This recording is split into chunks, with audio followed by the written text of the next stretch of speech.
শ্রী শ্রী ঠাকুর বলেছেন, ভগবানের জন্য যারা কাঁদে, তার জন্য যারা চেষ্টা করে, তাদের সেই দুঃখই তাদের ধন্য করে তোলে। তোমরা ভগবানের জন্য অন্তরে অন্তরে কাঁদো আর হাসি মুখ নিয়ে দুনিয়ায় হাসি ছড়িয়ে চলো।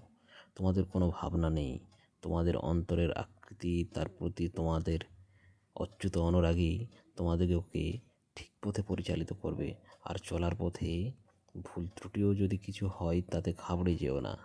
তোমাদের আন্তরিকতা থাকলে সেই আন্তরিকতাই আপন তাগিদে তার সংশোধন করে নেবে। অবশ্য আত্মসমীক্ষণকেও বাদ দিও না। আলোচনা প্রসঙ্গে 20 খণ্ড।